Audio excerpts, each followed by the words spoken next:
All right, we are live now. Just gonna check and see if, make sure YouTube is loading properly. On Cammy's screen, it's trying to load something. So, yeah. All right, cool. I see. Probably give folks a minute to I see my screen, and then I see you looking at your screen. Awesome. Yeah, I'm gonna put my screen share up in a minute here. I'm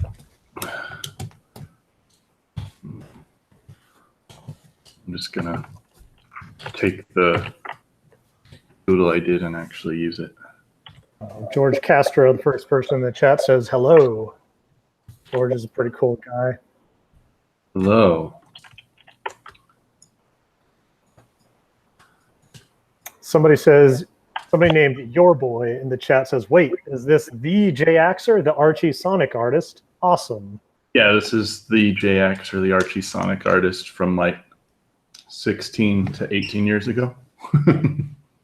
Well, since somebody's asking that right now, I guess we might as well just start off with your origin story, like how your path from wherever you started drawing to working for Archie Comics and then to where you're at now. Yeah, I can do that. And then you have to do your origin story afterwards. Oh, totally. So I can learn even more about you. I started doing art by accident. So really a lot of what I was doing was just like little commission stuff and whatnot. And then I started trying to work into games.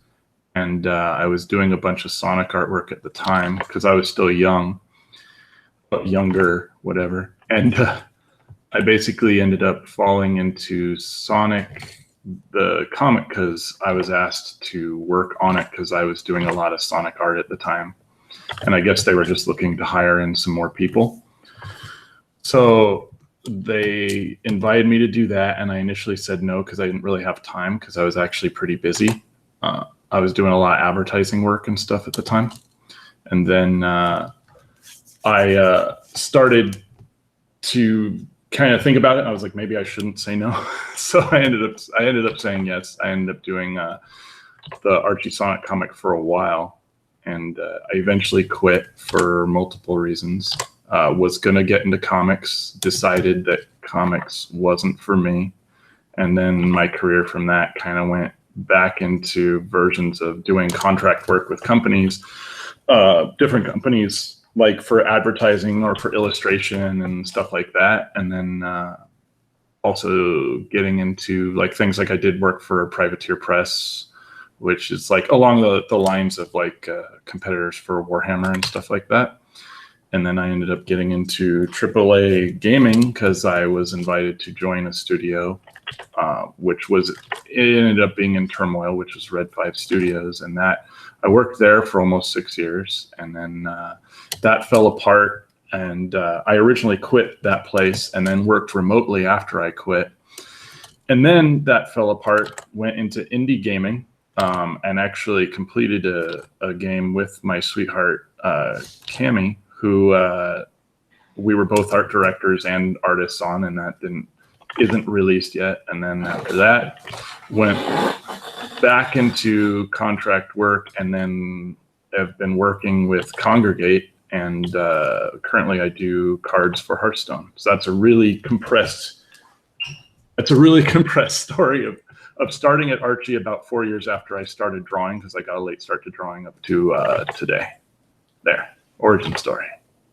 That's pretty cool, though. I mean, I started drawing pretty late too, like about when I was 16 or 17. I got my first comics job, I guess, when I was 20, 21, maybe. I think 21. I was with Flight Comics. You got my interest about that game you mentioned working on with Cammie. So is that something that's right now confidential? Yeah, they didn't actually, the people we were working with for that didn't actually release it, and it kind of started to become something else than what it was when we were working on it. So it hasn't been released. So we have a truckload of art that we did for it that we cannot show until it gets put out there. And we're kind of like, even if it doesn't do well, we kind of are just in a position where we did some cool, different stuff for it than what we would normally do. And we really kind of want to have that seen at some point. But I think it's of a quality where when it does get released, it'll still be interesting. It won't be one of those things where it ages out and you get so much better that it's not interesting, or it's pretty stylized. So it is, at the very least, it is something that we can look forward to seeing one day. One way or another, we will have that art to show.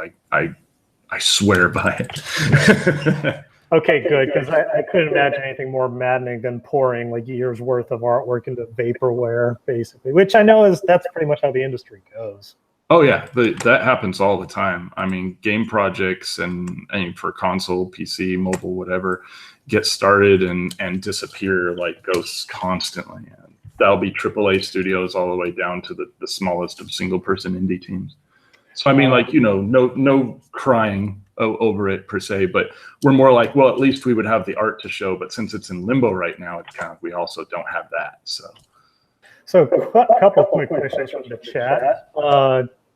Your boy asks, have you considered coming back to Sonic stuff, maybe doing some covers for IDW? Also, how was it to work alongside Spaz and Ken Penders? Okay. And George Castro asks, how old is JAYAXER? Ooh, getting personal. Oh, we're getting personal. I'm what are you wearing? Well, actually, the brands I have on today are, I just turned 38 this year. I'm in my late 30s. Oh, you're a baby. Mm-hmm.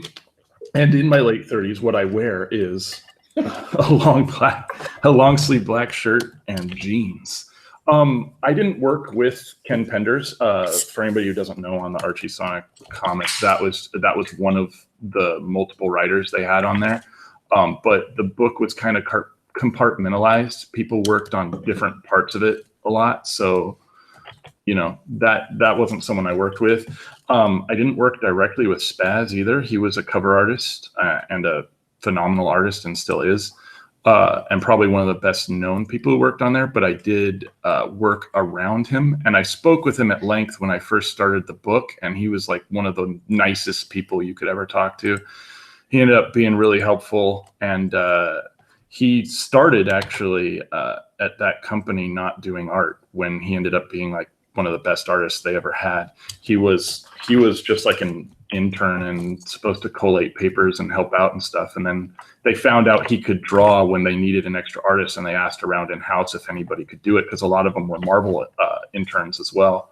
And ended up he could just draw this incredible, like perfect cartoony style for the comic at the time.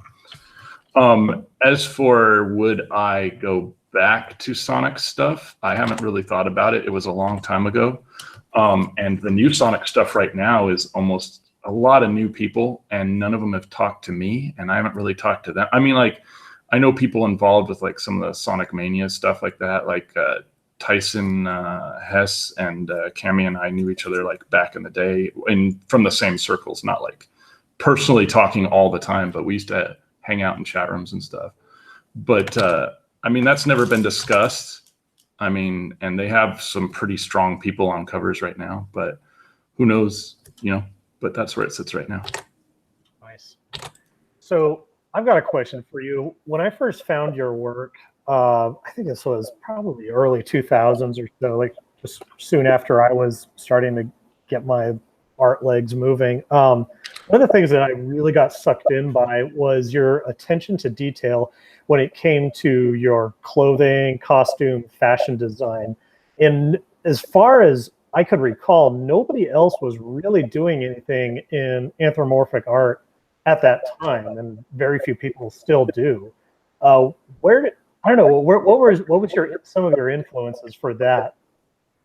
Well, when I was younger and everybody was kind of reading American comic books, I had a lot of Japanese friends, and they were kind of feeding me a lot of manga at the time. And what I was reading at the time kind of had some pretty detailed ink art and things like that. And they would kind of go in crazy with the the clothing and all that kind of stuff. And so it just kind of rubbed off on me, because when I do anthro art now, I don't know what I'm doing with this hand. When I do it now and when I did it then, I don't necessarily think of it just as anthro art or whatever. I just think of it as art. So I kind of ascribe the same things to all the art I do, and I was really into detail. I still am at times. And clothing, to me, just, I like designing it, I like doing it, and I like making it make sense, because I used to really suck at it, and sometimes I still do. So like, I really like tech gear and military gear and stuff like that, and designing that was a big deal. And actually, that's why I ended up getting into concept art in the first place, was just because designing character outfits and stuff like that was a big thing for me. The main influence, I think, honestly, just came from how much they were doing it in different ways in the Japanese comic books compared to a lot of the superhero books I was seeing, where a lot of people, it wasn't whether they were drawn well or not, it was that they were all kind of wearing similar outfits. And I really liked, you know, people doing cool stuff in street clothes or crazy military clothes and stuff like that. Nice, that makes sense. Now, were you by chance influenced by Masamune Shirow, the guy who made, you know, Ghost in the Shell and Appleseed and all that? I was familiar with, so there's definitely some influence there somewhere. I'm not like, Shirow's never been like a direct influence, but I mean, I was so familiar with Masamune Shirow's stuff, I guess it has to be, just not like as conscious as it would seem. Mm-hmm. But what about you? You've got a lot of some cool designs and militaristic designs too. Where does that all come from when you're doing your work? So it's really hard for me to tell where the kind of militaristic designs came from, because I felt like I enjoyed drawing them before I went to the Marines, but definitely after, you know, going into the service, it kind of took on a whole different depth. I don't know, growing up as a kid, like I loved, you know, G.I. Joe and stuff like that. Like just seeing characters you can identify by all their different pouches. Oh, one second.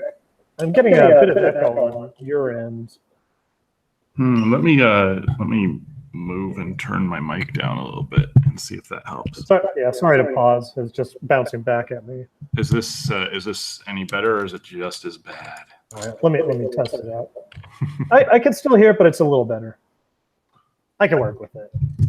Anyways, yeah. So I grew up, you know, with G.I. Joe and you know, early Batman. I wasn't like a huge Batman fan. Oh, Judge Dredd. Okay, that's where I really think got most of it, because if you look at Judge Dredd, he's at a distance, you know exactly who he is. There's that helmet. There's the giant golden eagle shoulder pad. There's the big green utility belt with that Texas-style American flag belt buckle, and the big green boots and the big green gloves, and they've all got pouches on them. Kind of Rob Liefeld-like, but somehow a little more believable.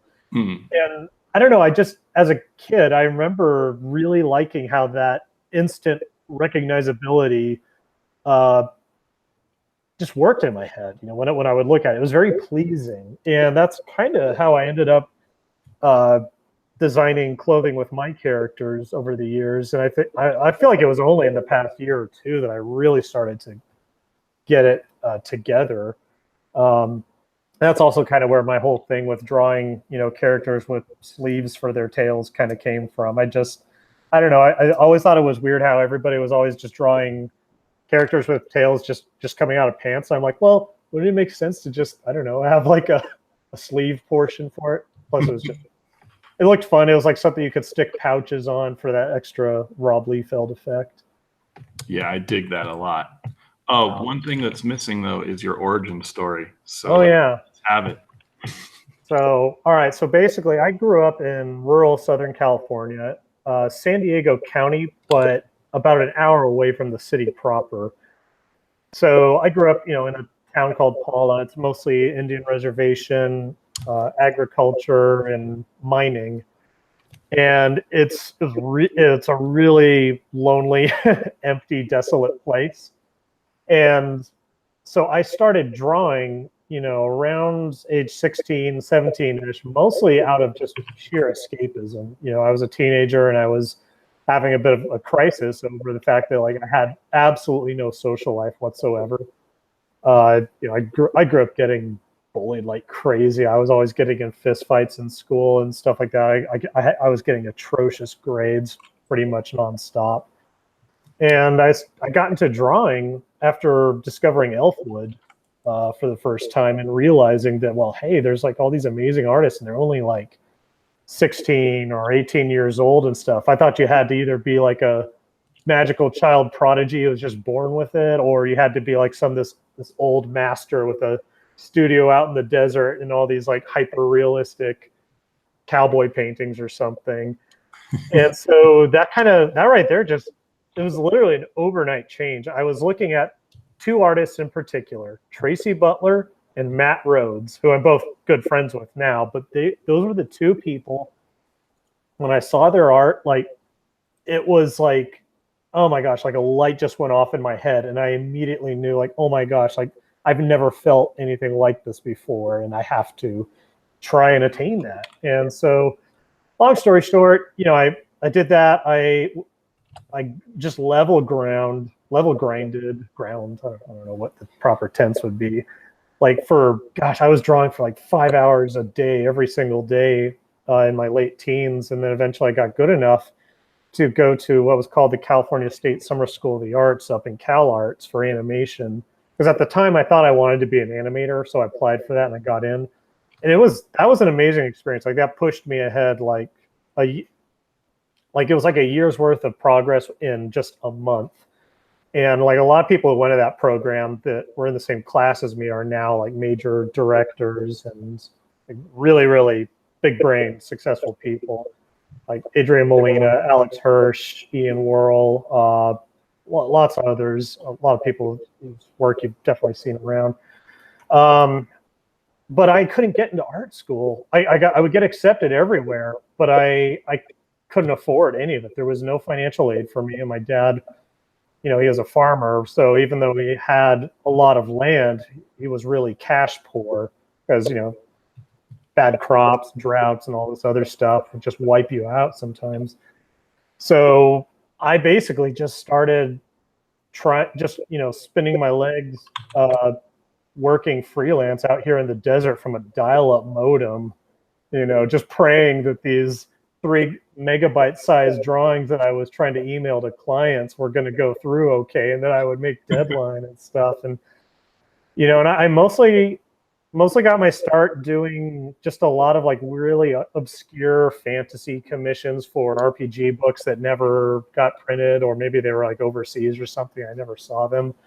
A lot of early furry commissions because I was on Yerf back in the day.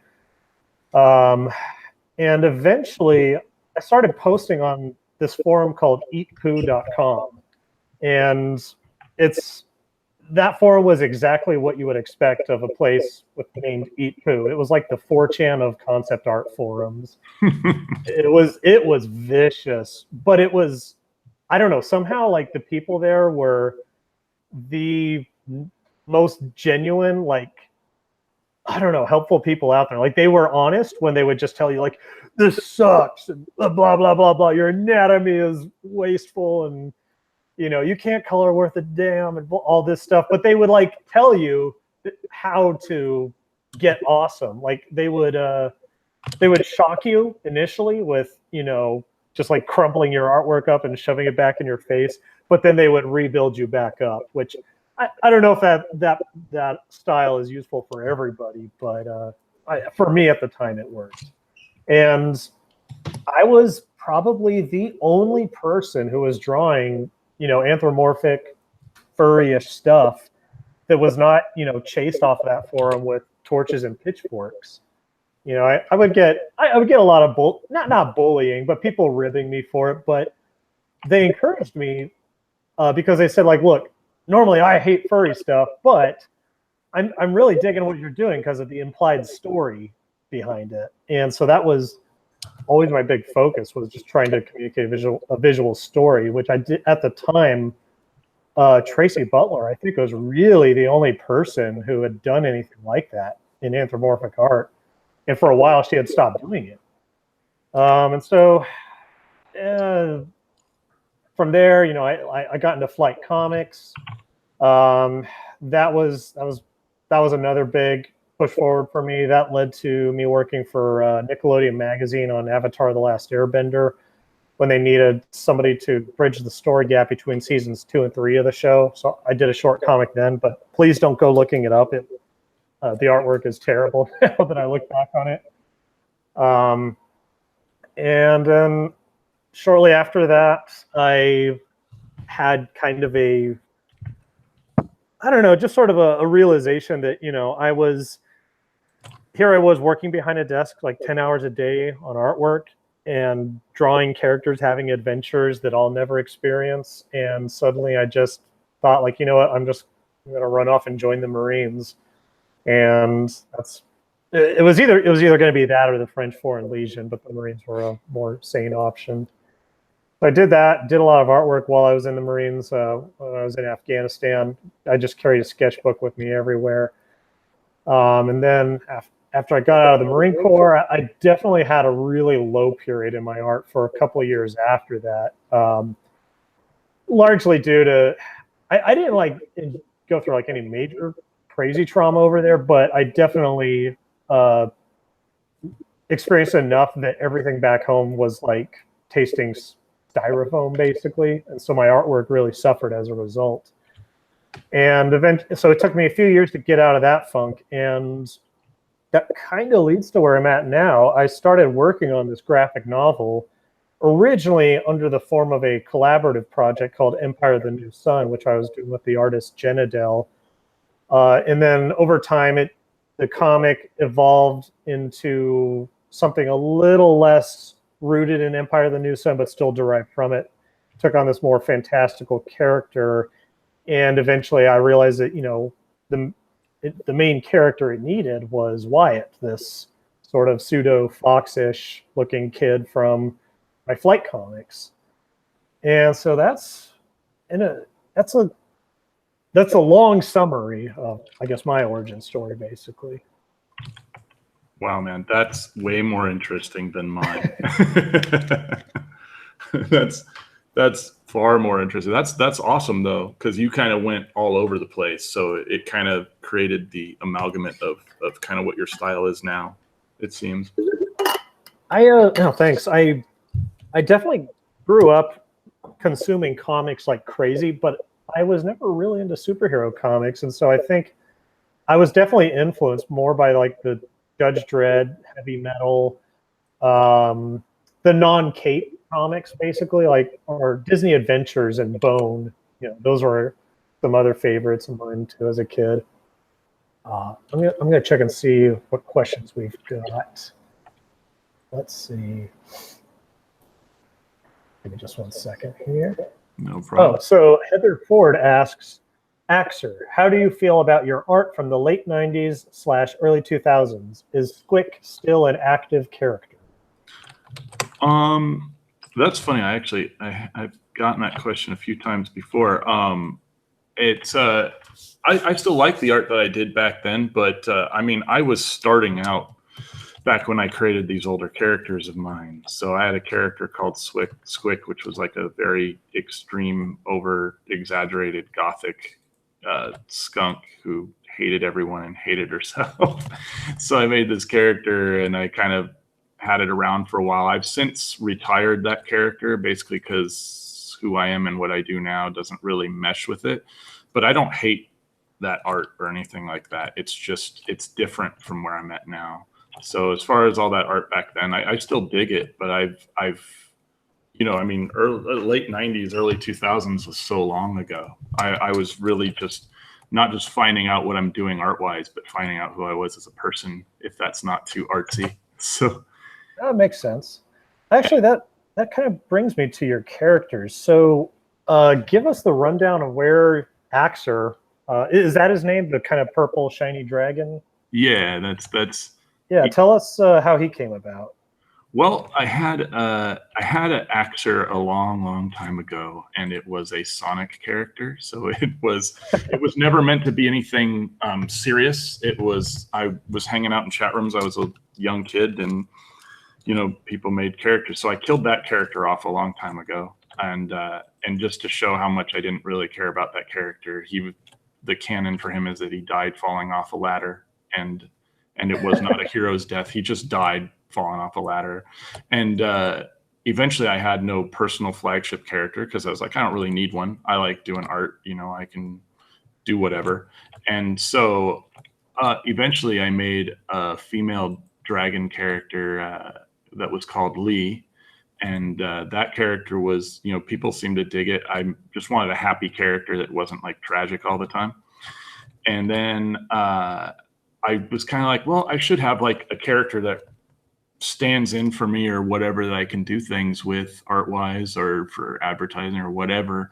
And Lee is not me. So I kind of retired that character and made Axer, which is a kind of militaristic dragon character now. I was doing a lot of concept art when I made him. So he ended up having a lot of like technical gear and stuff that I designed. And I didn't look back after that because I really like the character and it feels like a better fit. It's just generally a character that's created by way of a whole bunch of things that I like all in one nice package. All right, so let me check over a couple other questions here, if we've got any. Let's see. Make sure I'm not missing any of them. Okay, cool. Looks like that was all of them. So I was going to ask, are you able to talk much about what you're doing, what you've done so far in, like, you've worked for Blizzard, correct? I work with Blizzard, yeah. Okay. I do Hearthstone though, so I don't work in house, even though I live right by Blizzard and we stop by there and hang out with our buddies and stuff. When Red 5 kind of went down and disappeared and we moved on and whatnot, I still have all my contacts and people in the industry that I was working with, and I got some job offers that were pretty good, and I got some opportunities that were pretty good, but I realized I didn't really want to work in-house if I didn't have to, because I had been working from home for a while, but I wanted to do official work and concepting and things like that.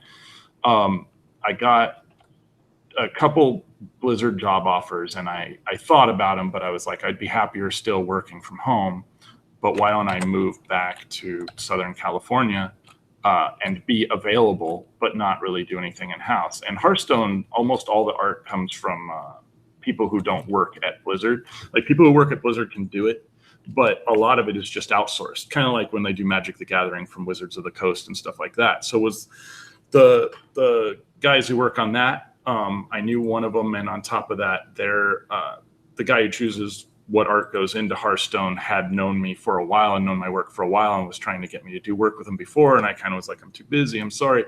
So it created a good opportunity to do that on the side. And then one of my old art directors actually went and worked at Congregate, who does a whole bunch of different stuff now. And they offered me a job, but their offer was to work remotely. And I was like, okay, the money is the same, the everything is really great, but I get to work from home as well, which is nice. So it sounds like I'm spoiled, but I'm not. It's just I have a very Cami and Cami is my sweetheart. We do a lot of stuff together all the time, so it just gave us the opportunity to work around each other more. But yeah, so I end up, you technically work for Blizzard, but it's not like at Blizzard proper. Now, how is that work for you working from home? Because one of the biggest struggles I always had was, mentally compartmentalizing work hours away from, non-work hours, because like you're at home. I'm trying to think of how to word it, but how do you avoid falling into the trap of feeling like you could always be working because you live at your workspace? The way I dealt with that was I didn't work at home anymore. And it really drove home how nice it is to work at home. I used to do a lot of contract work and commission work out of my home. And I really did have that problem where I couldn't separate. Like, I'd be hanging out in the same space later in the day that I spent working all day. A lot more people do this nowadays than used to. But when I was working in office and then going home, the separation was nice, but the stress in the workspace was almost just a lot more. So now I'm more mentally equipped, having been through both sides of it, to simply be like, okay, you know, when I stop work, I shut down everything that has to do with work. I don't really, you know, Cami and I, we don't really talk about work as much when we're off of work, and we just focus on everything else going on. I think it is a very important skill to learn if you work at home, to create that separation, because a lot of people, it becomes a slow boil. They'll start to not realize they're making themselves unhappy by always being in that workspace in their head. And by the time they're really unhappy from it, it's almost like they've put themselves in that spot so often now you can't really get out of it. That makes sense. Definitely, I've definitely struggled with that a lot whenever I was working on commissions, which is partially why I've been so hesitant to take commissions unless absolutely, you know, unless I know like immediately, like this is one that I can very easily compartmentalize, because I've always struggled with that, and it's hard. That's why a lot of times I kind of wish that I just had a physical studio workspace to go to. But let's see. Oh, I got a question from George Castro asking you, do you do concepts or illustrations for Hearthstone? Okay, that's a good one. A lot of their concepting is done in-house. They have a really good art director, and a really good outsourcing art director, and a really good just in-house artist who will concept up a lot of the stuff. But at times, as was the case with 2 recent cards that I got, they'll actually ask you to design stuff yourself or add to a character, because some of the characters are from World of Warcraft, and some of the characters are actually more just created in vein of World of Warcraft, but they're new. So sometimes they'll ask you as the artist to just create the character and then sign off on the design. So I have done that, but I generally am more illustrating for Hearthstone than concepting, and I'm not part of the team that creates the different expansion themes. They deliver those to me once they've been decided on, and then I'm supposed to workhorse some art into it. All right, cool. Now, I'm assuming you work full-time. How do you balance out, you know, being able to, you know, have enough time to enjoy your own artwork while, you know, still giving the best for, you know, working for Blizzard? Because I see a lot of friends of mine who, you know, they go to and they're working for a studio and they're doing great stuff, but at the end of the day, like they stop producing any of their own original content, and so they kind of, over time, they just sort of become known for the company that they work for. Have you ever struggled with that? I did for a long time, actually. When I worked in-house at Red 5, a lot of gaming now does it, but AAA gaming definitely will be very demanding of your time. I was at times sleeping overnight in the office and doing a lot of work. I ended up doing a lot of concepting, but it spilled over to world building and some design aspects and stuff like that.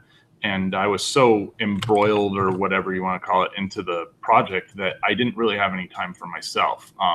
For about 5 years, I did almost no personal art. And I started to not enjoy art so much anymore, because I was doing stuff for the project, but anytime you're doing stuff for a project, it's still not really for yourself all the time. So I didn't find that balance. I didn't make the time. But now I make the time. I mean, I make time for like stuff, what we're doing here right now. I make time to draw with Cami a lot. I make time to just dink around and do fun stuff. And I have a lot of projects and personal character oriented things. I mean, I'm not doing a crazy, like super awesome comic like you are right now, but I mean, I'm going to have, you know, stuff that I'm doing. I just started streaming after many years of not doing that. It's just forcing to take time and be willing when you have, because I work full time and then I do Hearthstone on top of that.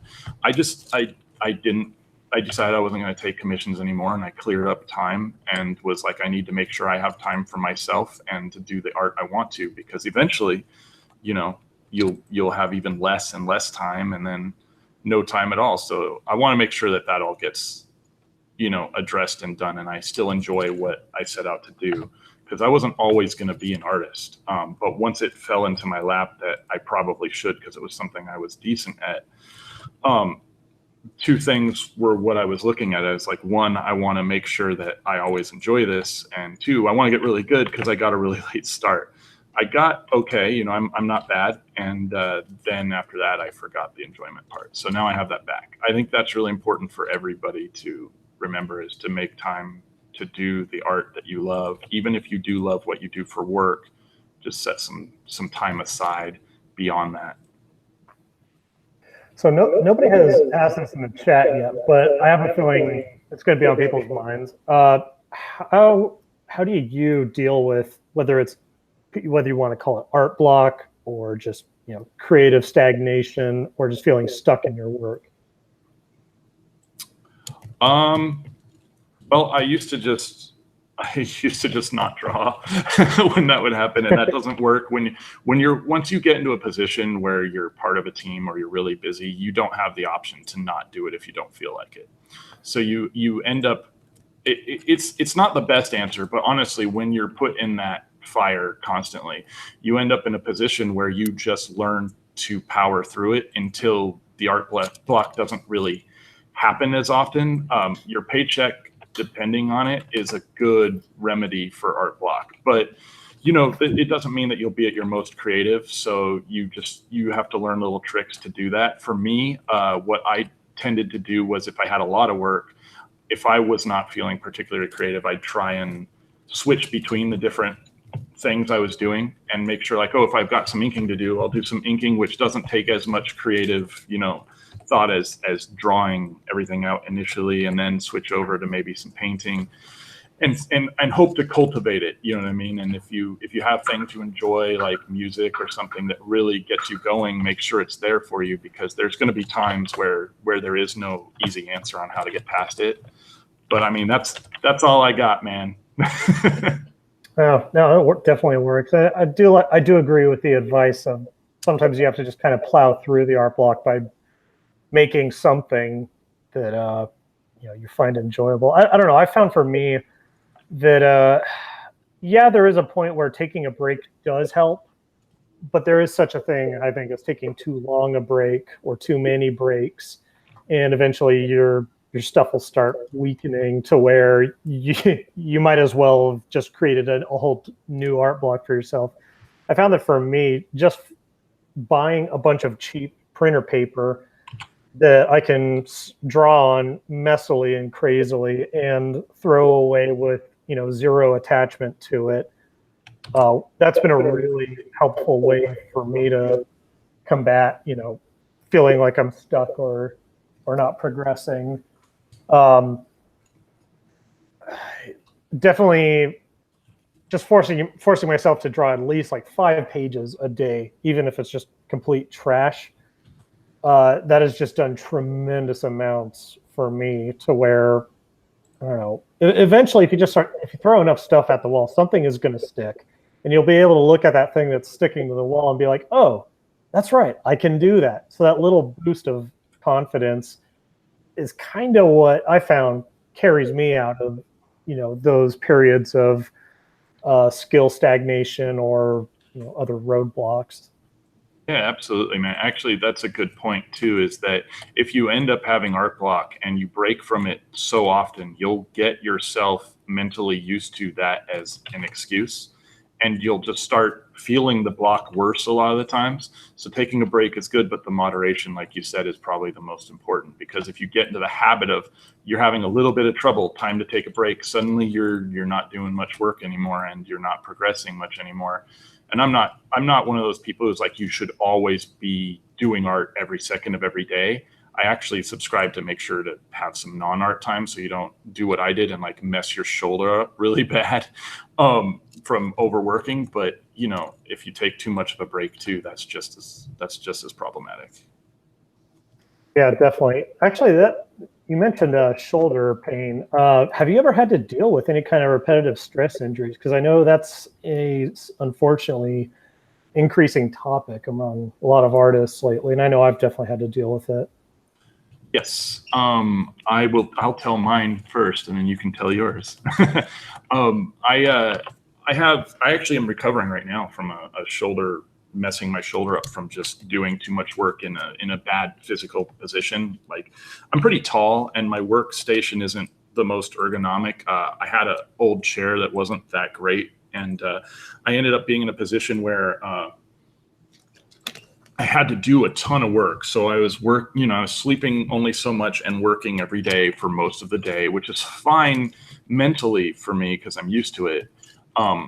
But physically, my shoulder got so messed up from the repetitive motion that it would have searing pain, and that cut down on how much work I could do. And then I went from having a whole bunch of work and working a lot to having a whole bunch more work and not really being able to do it, because it slowed me down, and then I would have to stop. And then, so I actually ended up having to just power through it, which is not recommended, by the way. I do not recommend that.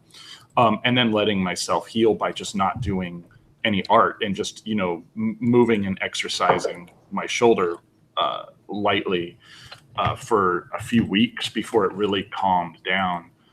You need to make sure you don't let your body get into that position, because it's dangerous and you can cause permanent harm. I never had the carpal tunnel issue related to art, because I actually had it before I ever did art, which is the nerves in your wrist and your hand can start to cause numbness or pain. That's a repetitive motion disorder that a lot of people get. They give you a brace that'll straighten your wrist out at night, usually for that. So by the time I got into art, I already knew not to do that. So I do a lot of stretches and stuff like that, and get like braces for or pads for like your mouse or keyboard you can rest your wrist on. But yeah, I'm still recovering from a shoulder mess up that really was just me drawing in a bad position and doing a lot of art. And what's funny enough is that actually came from me really loving art again, because I'm doing a lot of art with Cami, and I'm like, yeah, doing work all day and this is fine, and then doing a ton of art, and then I'm like, doing it too much. Okay, now doing it in a bad position, and I regret it. Oh man! Now, was that caused by poor posture? Like, were you hunched over a lot while you were drawing, or was that something else? Yeah, it was hunching over and having my chair at a bad height relative to my desk. I use an Intuos, so I don't use a Cintiq, and it's not up at an angle, and I can't really draw at an angle. So what I found out is I should have been supporting my back, leaning backwards a little bit to let my arms rest, and I wasn't doing that. Everybody's got, a different body type and a different way, but you should definitely listen. I sound very old when I say this, but listen to your body. And if it hurts, don't do it. And it sounds like common sense, but so many people, get art injuries because they're just like, whatever, I'm young and I'm invincible. And then the next thing they find out is, for the last 10 years, they ruined their rotator cuff in their shoulder, and now they need surgery or something like that. Which, luckily, that's not my case. But I mean, I don't know. What have you dealt with as far as like repetitive motion disorder? Let's see. Well, I've got definitely long-term pain in my right wrist, which didn't really start up from drawing it. It started up, as you might imagine, while I was in the Marines, just because we would be doing push-ups and stuff. And for some reason, like if I were to, place my palms flat on the ground or on a table or something, and my forearm just straight into it, as if I was just doing a perfect push-up, that'll usually cause pretty bad wrist pain, anywhere from a few hours to a few days afterwards. And that's definitely caused me some problems. It's spread onto cause secondary compounding injuries. One of them called golfer's elbow, not quite tennis elbow. It's golfer's elbow is on the inside of the forearm, kind of like near. It's like in the medial portion of your forearm, right near where your elbow forms. I found that for me, it's sometimes it'll mysteriously go away on its own for a long time, and then it'll come back. Just who knows why. But I have found that I've been able to mitigate it greatly through a few things. I eat a pretty anti-inflammatory diet. I know that's a little bit of a buzzword in health and fitness circles right now, but I think there's a lot of truth to it. I limit how much grain and sugars I consume. I pretty much the only sugars I consume are from fruit, like whole fruit. And I try to only have, bread grains maybe 2 days out of the week. Usually I'll just like pig out on some pizza or Mexican food or burgers or something on Saturdays and Sundays. And I've noticed ever since I've taken to a diet that's, really high in spices, high protein, high animal fat. I take turmeric, curcumin supplements, among other multivitamins and stuff. That has really helped out a lot with, if not entirely eliminating, greatly reducing the pain to where, I'm able to draw two comic pages a day with no discomfort most of the time now. I think if there was anything else, obviously stretching, not being afraid to use ice packs too. That's another thing. A lot of people they'll think like, oh, it's a sign of like they don't want to admit to themselves that they're having a potentially long-term injury, and so they'll put off taking anti-inflammatories or using an ice pack until it's too late, which is really unfortunate. So that's in a nutshell, that's how I do it. And on top of that, I lift weights 3 days a week. And I find that by actually doing a lot of weightlifting, that kind of strengthens your body against, a lot of these injuries that are caused by one muscle overworking itself and another muscle not working as much as it naturally should. So if you're working your whole body and stressing it out pretty evenly, I've found that does tend to make me a little bit more resilient against developing RSI. And there is medical science to back that up. Nice. And I've got a question here from Alopex, who's asking, how do either of you stay consistent in your styles, or do you just let yourself evolve?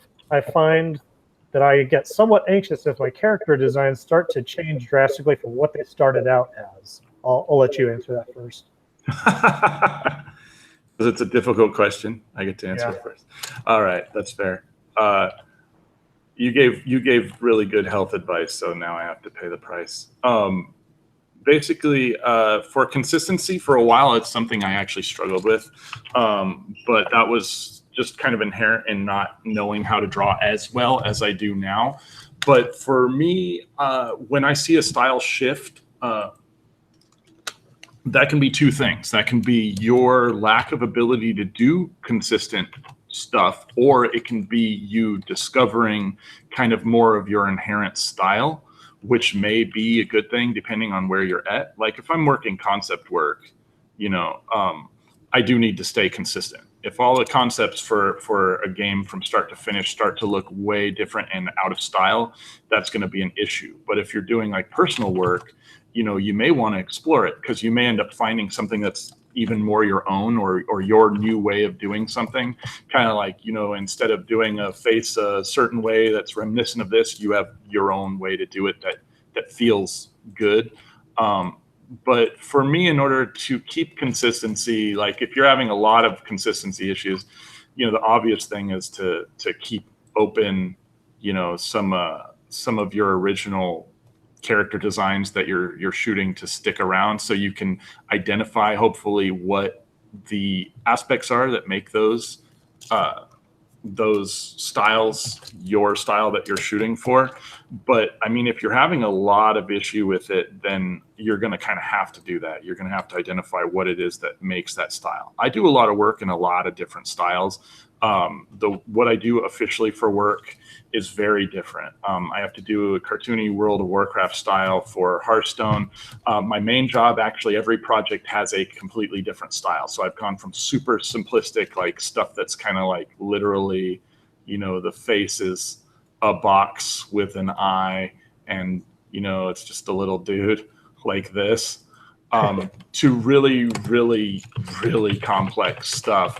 The proportions may be completely different. So identifying and capturing that style is a skill. And if you don't have it, don't feel bad, because it's like I said, it's not just something that's inherent to doing art. A lot of people do art and they do it great, but they can't be consistent.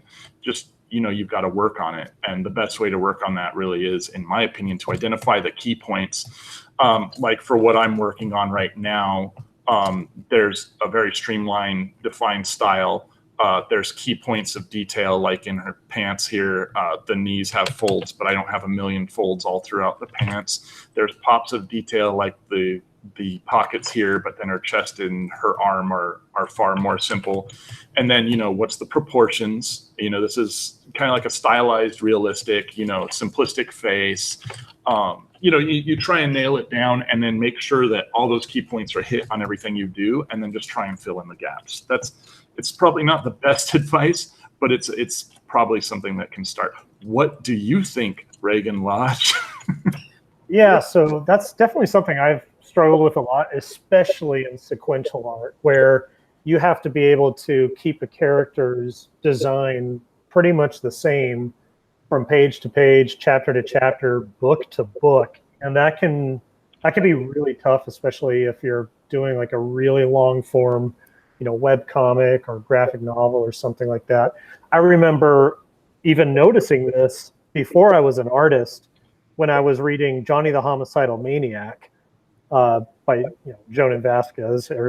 See, I know Jonan Vasquez as the Johnny the Homicidal Maniac guy. Everybody else knows him as Invader Zim guy. Anyways, I just remember, at the start of Johnny, it's really scratchy, has this very zine kind of lo-fi quality to it. And then over time, it just got cleaner and sharper, a little bit more resembling what he later on started doing with Invader Zim, with more cleaned up, cartoony character shapes and stuff. I personally embrace some level of style shift, and I don't know the way I make it tolerable is I try to design characters who are so starkly different that they'll still be recognizable, even if my style might shift for them over time. Like just to use some characters that I have up right now. So this big guy, the Legionnaire, I made him huge. He's got this helmet. He's got that glowing Jinro kind of goggle mask on. And, Wyatt over here he shape-wise, I pretty much broke him down in his face anyways into a few different things where, he's got these giant cheek tufts. He's got the ears that sort of flop back and those huge eyebrows that, I don't know, that's kind of like a style point I think I inherited from Tracy Butler. I find that if you really let yourself exaggerate a certain character's traits, whether that's in a cartoony style or you do a more semi-realistic style, kind of like what Matt Rhodes does, it makes it easier to kind of mask that sort of style shift. I think a really, really, really good example of this is Mike Mignola, who, anytime I'm stuck with how to do anything with comics or inks, I just look at Hellboy, basically. And you'll notice that over time, Mike Mignola's style does shift a little bit, but it's really hard to be bothered by it because he's got such a stark, chiseled visual language for everything that he does that little changes to, maybe the way Hellboy's head is proportioned out, or, or how he does his shading and stuff. It's not quite as jarring.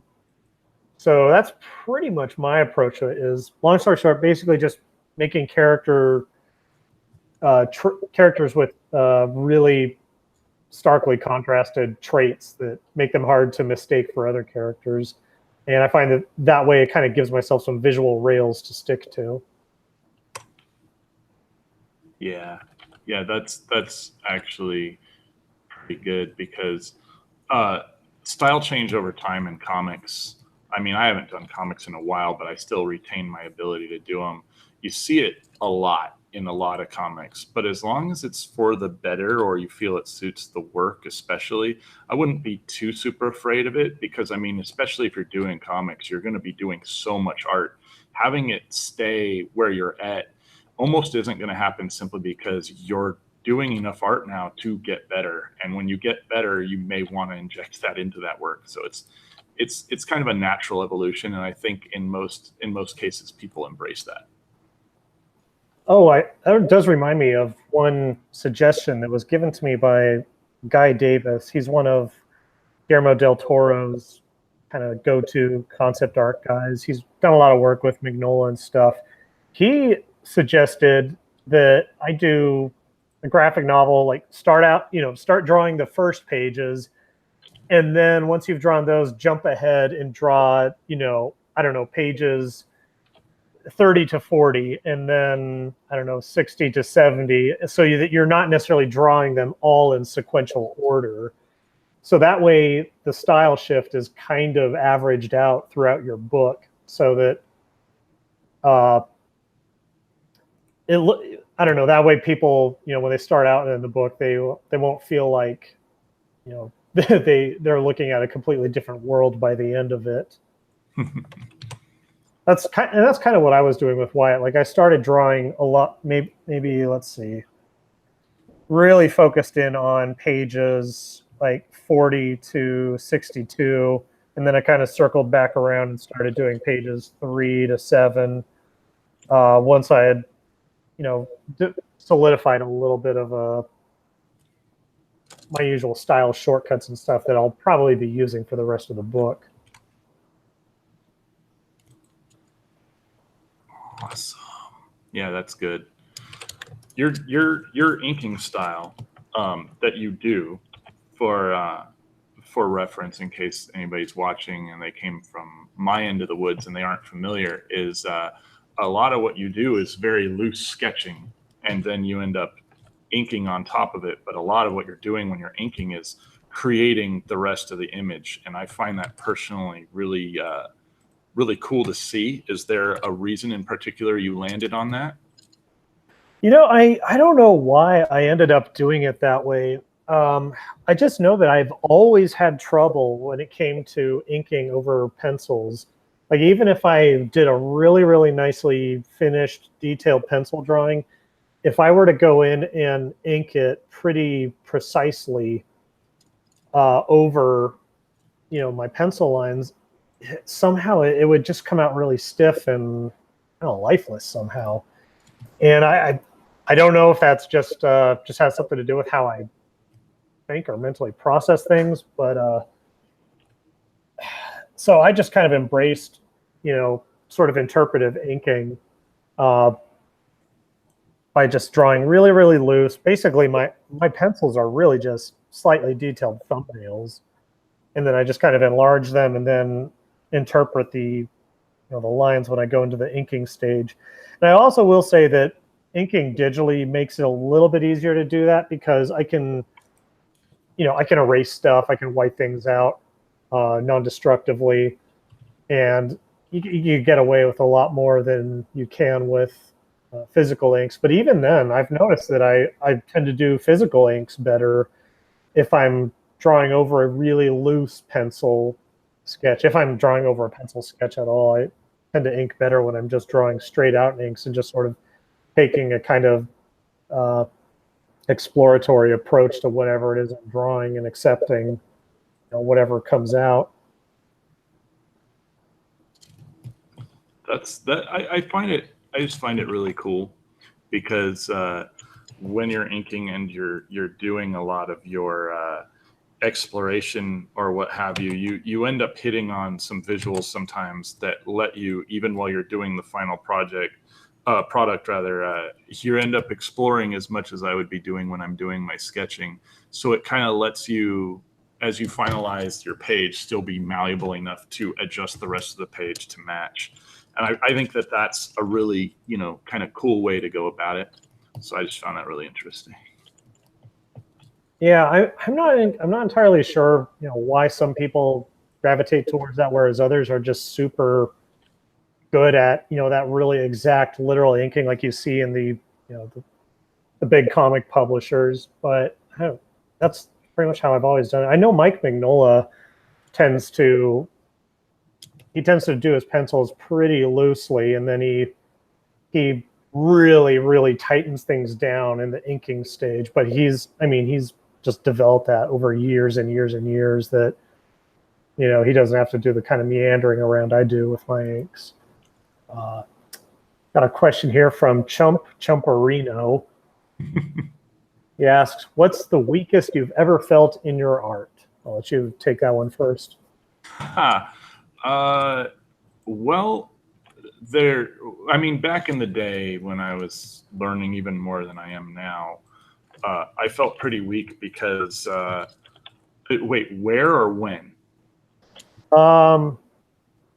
Like what part of the art, or was there a time at which I felt the weakest? I'm not sure, because he says, what's the weakest you've ever felt in your art? So I don't know if that's a where or a when. I read it as a when, but Chump, if you're listening, feel free to clarify. Let's answer both versions. I'll say when first, and then I'll say what next.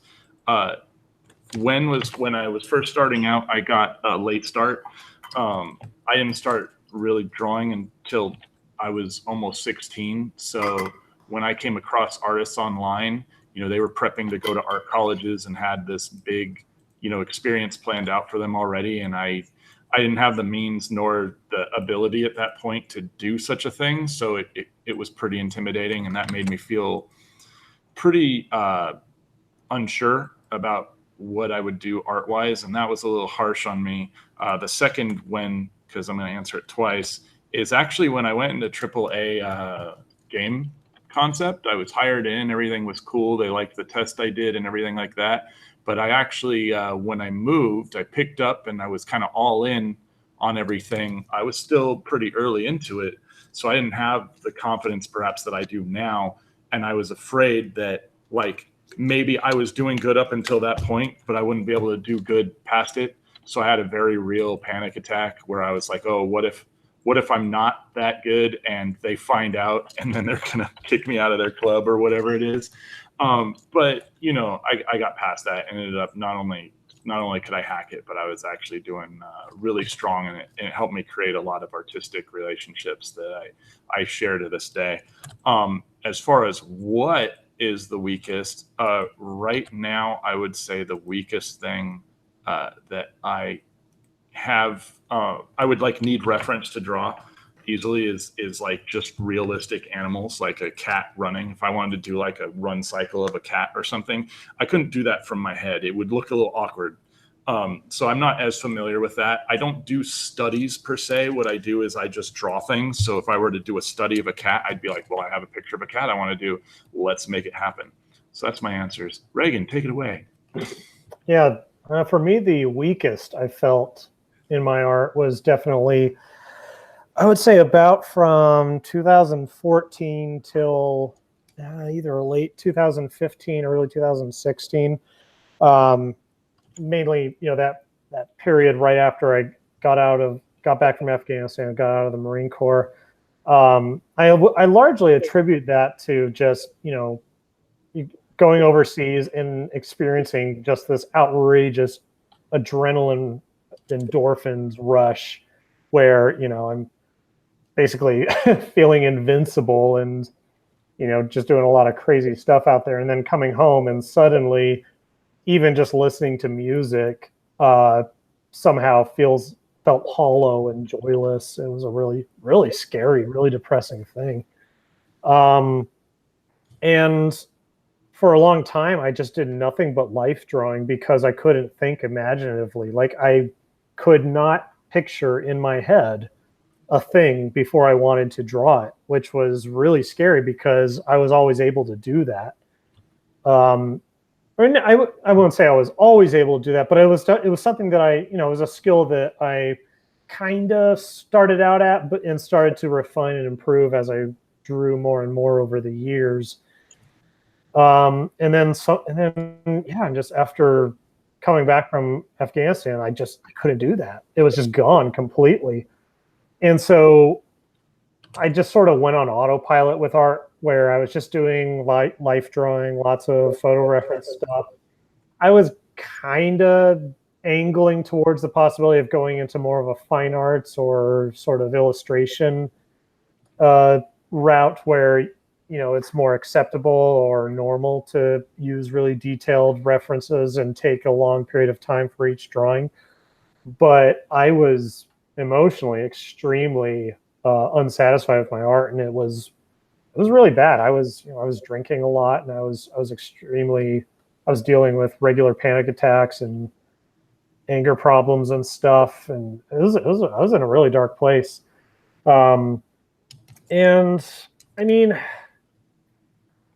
long story short, what turned it around was I had kind of a psychedelic experience. And now when I say that, I have to emphasize that I do not recommend people to do that. I don't want you to do anything that's might be illegal or potentially risky or hazardous to your health.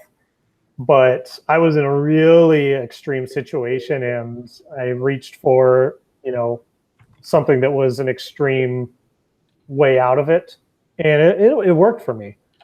And that's kind of where this whole graphic novel seed sort of came from. Was just sort of putting my mind on reboot basically, and kind of remembering what it was like to just see things again for the first time. So that was kind of how I got out of it. But it was a long process after that of working on Wyatt, refining the story and narrowing down what I wanted to tell with it. Because when I first started doing it, it was originally just kind of a sort of self-psychology kind of project. Like I needed a long project that would force me to draw characters, environments, vehicles, and animals, so that I would be hitting all the requirements in a way that was kind of fun and satisfying for me. But over time, I started realizing that I wanted to tell a story that would, I don't know, bring something positive to other people. That whether that's younger readers checking it out, and they might be able to see like, oh hey, I can relate to what Wyatt's going through there, being bullied or whatever, or isolated, and kind of struggling to find friends and stuff. And also something that older, more mature readers might be able to relate to as well, with the character Rec, who's the big guy with the goggles. Who I won't talk too much about him at the risk of spoiling things, but I basically wanted to do something that would be just leave people with a positive feeling after they read it. That's all. Yeah, I mean that's a good motivation to have, though. And the only negative I have to take away from this is that all your stories are cooler than mine. Well, the only way, see, I can't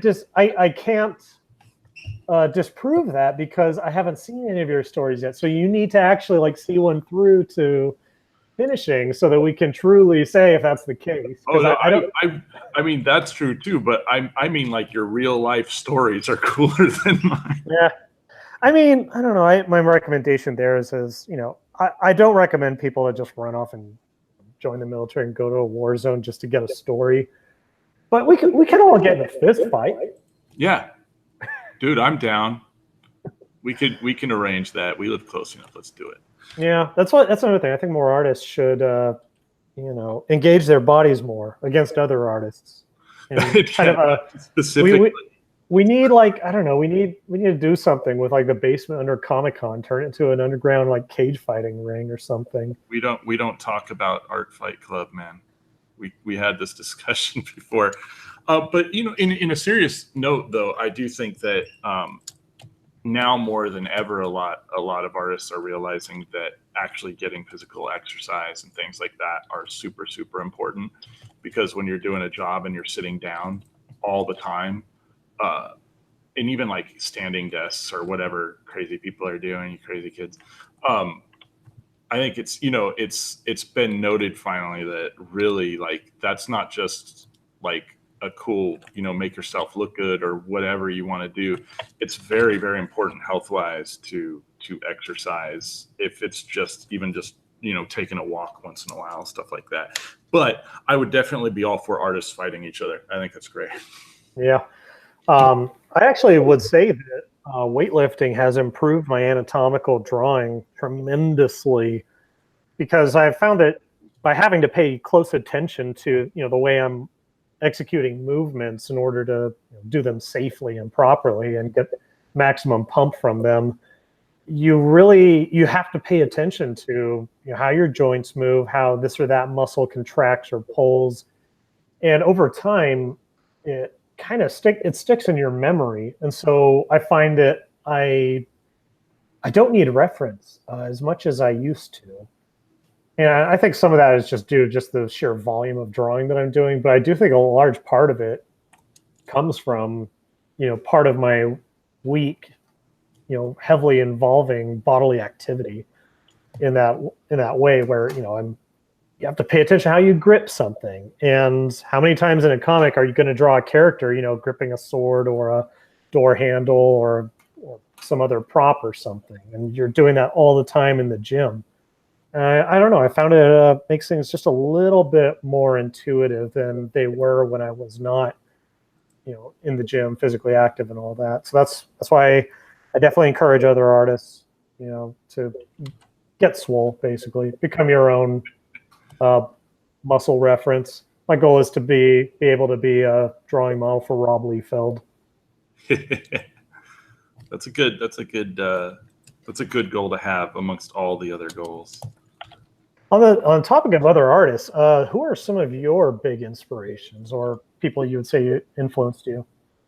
Well, I used to obsessively copy like Dragon Ball pictures when I was first doing art, and obsessively copy like Yu Yu Hakusho comic books when I was first doing art. So, I don't even know the name of the artist who does Yu Yu Hakusho, and I feel bad for that.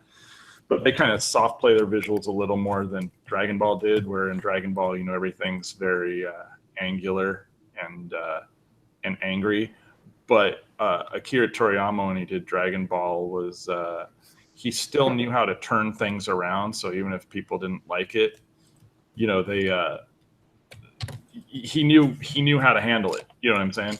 And that was kind of like the first thing that made me realize after I started drawing that I really sucked at it, and maybe I should either figure out how to turn things around or not, which is good because in concept art you do a lot of turnarounds.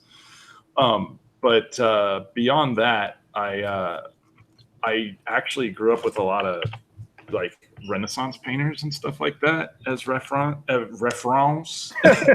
and actually I'm a big like Norman Rockwell like fan, which doesn't probably show in a lot of the painting I do, but it actually affects how I paint. So if that makes sense, like sometimes you have people who you get inspired by, but you aren't literally referencing what they're doing. You're referencing a feeling or an idea or a color application, things like that.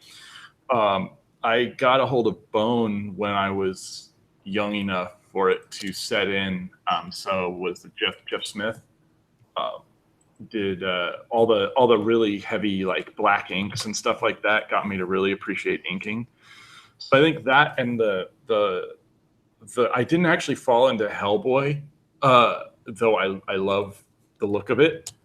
It wasn't like an early reference for me, but a lot of that ended up having me really enjoy both painting and doing line art and inks really, really well, or as well as I can do them.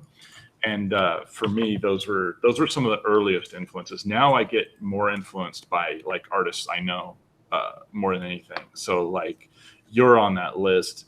Cammy's on that list, and just like when I come across artists, it's just suddenly I'm like, oh, I'm really inspired by these people. Mm-hmm. So that's where I come from. I know for you, like Hellboy's a big part of it. Yeah, Hellboy definitely is. Even though I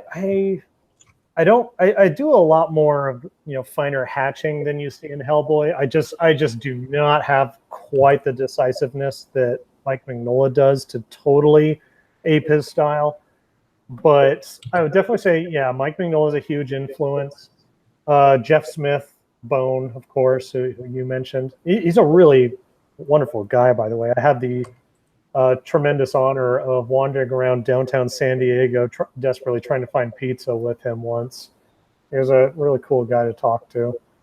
Who else? Don Bluth, definitely. I mean, I grew up watching The Secret of Nim and American Tail and all that, and Land Before Time. I don't know how much Don Bluth shows in my work. I mean, I feel like it's there. Um, I think there's a lot of other artists that are way better at imitating his style, though, like that. Oh gosh, there's this one guy on Twitter who's freaking amazing. He draws like characters from 90s sitcoms in Don Bluth style. And it's the weird, it's so weird, but it's so wholesome and cool somehow. I'll have to get him on this show sometime. Man, that would be one for the books. Anyways, aside from that, Frank Frazetta, even though I don't imitate him technically, I think I definitely gravitate towards his stuff thematically. Same for Jack Kirby. I don't reference him too much, but there's just something in his shape language that I will look at if I'm stuck on things, and I find that it helps me, push through to whatever it is I'm trying to draw, even if it might not necessarily look like Jack Kirby's style.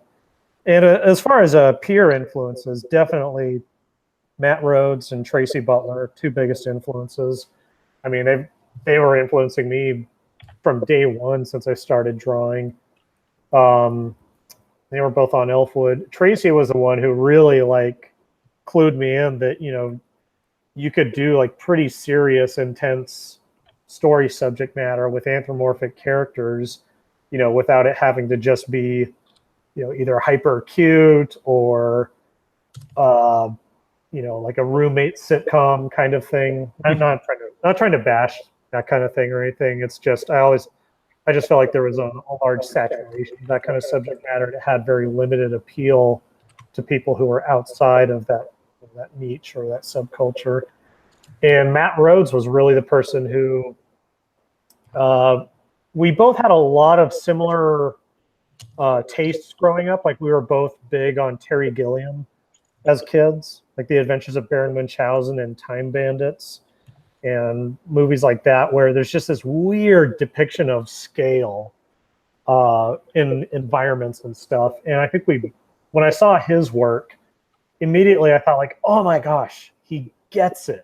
And he can help me get to showing that I get it too. So yeah, I would definitely have to credit those two as pretty huge influences. And Doug TenNapel as well. I mean, as a kid, I was playing the Neverhood and Earthworm Jim, out here in the desert. I was just obsessing over them. I had the toys. I had gaming magazine subscriptions. And I was always trying to just eat up whatever scrap of news I could get about any possible sequels or artwork and stuff. And so years later on, when I ended up actually getting to know him and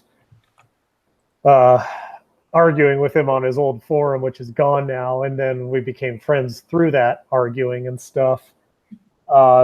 Yeah, he became a mentor for me, and he was really helpful with how I do inks. Even though I feel like our styles are pretty different, I still look at what he does as far as making a transition from one panel to the next or one page to the next. Anytime I'm in doubt about my pacing and whatnot. Your answer was better than mine again. No, I think I've just I know how to ramble. I really my issue honestly was a lot of the times I live under a rock a lot of times. I just kind of hole up and I'm just okay, I'm doing what I'm doing. When I actually went to work in studio and I'm meeting all these concept artists and people who've worked on things that I grew up playing and stuff, and they'd be like, so and so did thing with the. I'm like, I don't know who you're talking about. I don't know where you're talking about. I don't know what tool you're talking about. I don't know who he was talking to at that time. I only know you, and I only know that because you introduced yourself to me a moment ago. So it's for me, it's always been an uphill battle learning who people are a lot of the times, and it's not out of lack of interest. It's just out of lack of interpersonal experience, if that makes sense. So now I'm better with it now than I used to be. But because of that, I never ended up with really cool stories of like the person I met or the thing that I did. I have weird stories. Like I was at San Diego Comic-Con and I ended up in the room with like the heads of Marvel and people were discussing things. And I was pimping my buddy's book and I was supposed to be there to be pimping a book that I was going to be working on, but I didn't really want to work in comics. So I didn't, but a buddy of mine was there, and basically the guy I was there with, who was trying to get his book picked up, he's in there. They're having the meetings. That everyone's receptive. It's probably going to go good. And since then, everything went fine for him. But in front of like one of the heads of Marvel who's talking about, this and that, my buddy's like, oh yeah, I really like the Hulk. That would be fun to work on. And my friend knew that my buddy was trying to pimp his book, didn't like the Hulk, and was just trying to schmooze a little bit. So my friend blurts out, hey, but I thought you really hate the Hulk. And the look on my buddy's face when he heard that come from behind him as he's looking at a guy who probably loves the Hulk more than anybody and is trying to play it off was a beautiful story. Oh, man. Actually, that kind of ties into something I was wondering. Do you ever have to struggle with being really unenthusiastic or disinterested in something that you have to draw, for work? And like, how do you deal with that? Do I have to fake enthusiasm, or do I have or whether do you fake enthusiasm, or how do you deal with having to draw something but your heart is not in it, or is your heart in everything you do? I have no heart, so it's very easy. Oh, dang! You'll have to teach me that one. I learned it in Indiana Jones and the Temple of Doom. I was just thinking that. Get sacrificed by a thuggy cult. Got it. Joke answer aside, back into serious mode. So that's what a lot of my job is sometimes, and it's. I've run into a lot of people. They say, don't ever admit if you don't like working on something because it makes you look bad and you can lose work and stuff like that. I think actually it's better to admit to yourself, and maybe not, publicly blast it on Twitter or something. I hate drawing this and I have to do it for a living. But, be honest when you don't really enjoy something, and find that will give you more of the ability to find a way to cope with it. Than just putting on airs to people about like, oh yeah, this is easy and I love drawing this, when you really don't. So I do have to draw a lot of things that I don't have that much interest in, but as you work through it, I think you can find a way to make it look like you do in your work by pushing yourself that extra distance and knowing that you're still going to get something out of it. And you also, you have that contract with whoever you're doing the work for. You've decided to put yourself in that position. So, it may not be your best work in the world, but as long as it's kind of above and beyond what they're looking for, you can find a nice, happy little medium in there. But I try not too hard to act like I love it, but I don't blast out that I hate it as well, because that kind of negativity, it will hurt you in your career, but it will also kind of hurt you as a person. It's nobody really wants to be around somebody who's just complaining all the time. And I will tell you that I worked a job where it made me angry, and I was younger, but I mean, it happened. And I took that home with me and would just complain, and it hurt my relationships with people. But I also learned that, like I said, if you can learn how to kind of just accept that there's going to be some things you don't like, but you're aware of this and you're in for it, it can make it easier. But I try not to like tell like an art director or a boss that I'm stoked for something when I'm not, because that also has the unforeseen circumstance where they might then go, oh, he really likes this, let's give all that work to him or her. And then next thing you know, all you do is the thing you don't like. Yeah, definitely. I think people can also tell when you're faking enthusiasm. Like, I've seen other artists do it where they'll just kind of put on this sort of mouth gaping, glassy-eyed persona, like, wow, I'm so excited to work on this. And it's just like, they kind of get that malfunctioning cyborg sort of personality thing going on. And it's a little unpleasant to be around, because you always get the feeling that, like you can't prove that they're not really enthusiastic about it, but you get the sense of it, and I would be disinclined to working around that. Like it makes me feel pressured to fake enthusiasm, I guess is what I'm trying to say. Yeah, I mean, really, it comes down to the type of person in each case. But for me, I've turned down jobs that were very, very good jobs out of a lack of interest, and that sounds like I'm not thankful for the offer, but I think it still is good to talk about for people who end up in that situation. For me, I've turned down very well-paying or high prestige jobs where I'm just like, not only would I not be happy, but then I'm taking that spot from someone who this could be their dream job, and now I'm the jerk. Basically, it's like, oh yeah, I'll take that job, and then some dude who's this is it. This is the this dude or this chick or whoever is like, I wanted that job forever, and then I'm somebody who's there like, too bad I have to do this today. I mean, there's circumstances in which you'll end up, doing stuff you don't want to do because you need to. And that's what a lot of jobs are, I mean, art or otherwise. But if you have the opportunity to work on something you like versus something you don't, sure. But if you're in a situation where you're mulling over options, I personally don't like taking the one that I could tolerate, but I wouldn't really enjoy, also because, like I said, someone else could be doing that. It's one of the reasons I got out of comics. I was getting positioned to be like a up and comer in comics, and I didn't want to do that. And it was the right decision for me because it was also leads into recognizing what you yourself don't enjoy. Also is very important, because if you're trying to build a career, a lot of the times you can get that kind of typecasting or whatever, like you do a certain thing a lot. And if it's not something you like, people are still going to be like, oh, you do it and you do it well. And then that's all the work that you get offered if you're looking for work. And that can be a problem. So it's good to try and be somewhat sincere, if not with yourself.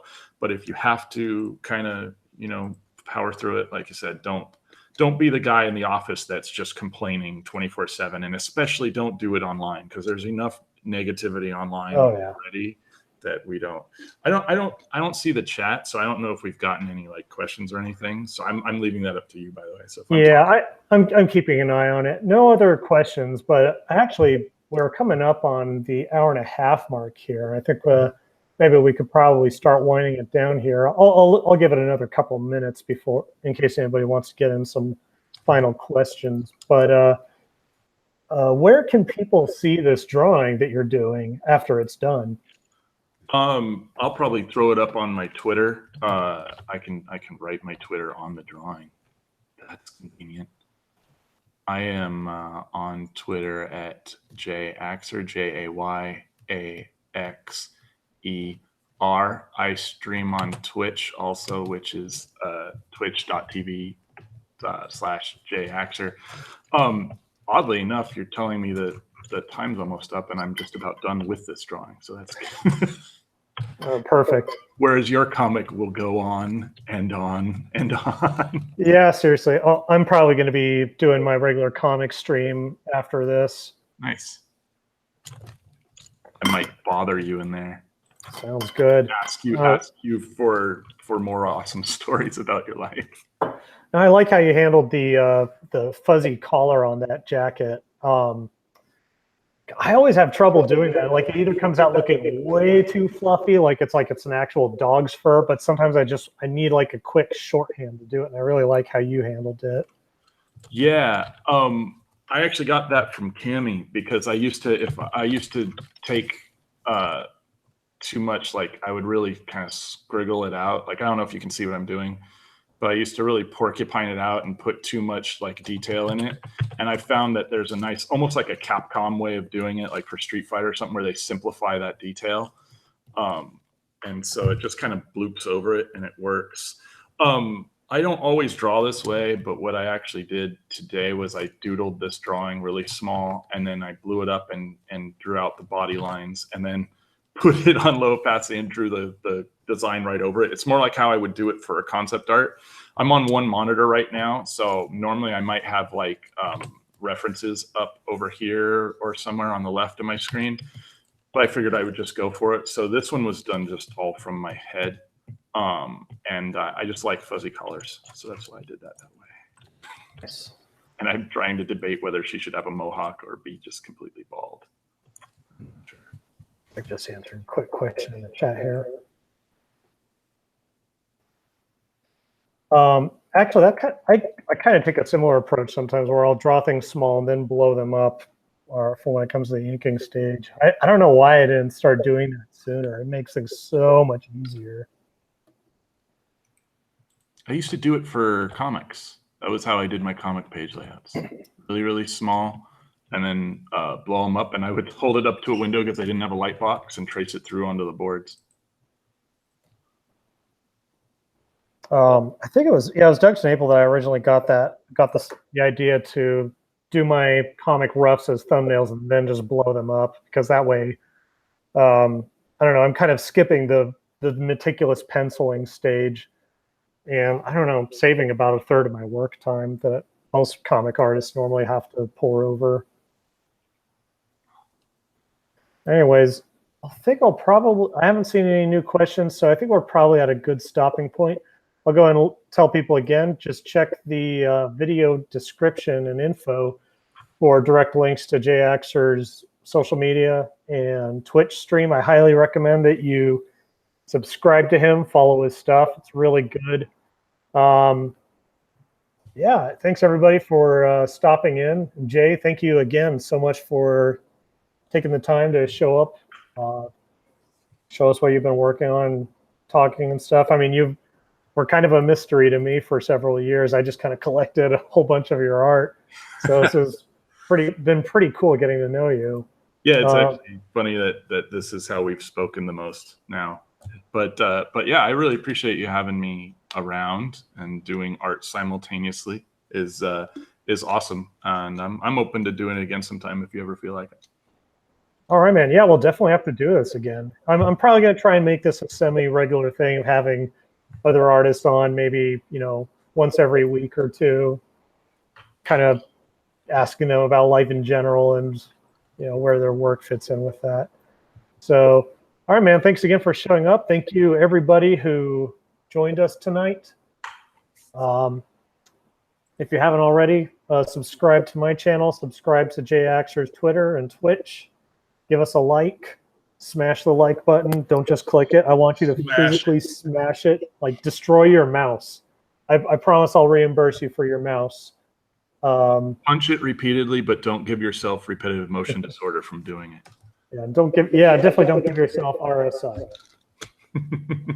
All right. I'm going to go ahead and sign off here. So thanks again, everybody, for dropping by. We'll see you next time.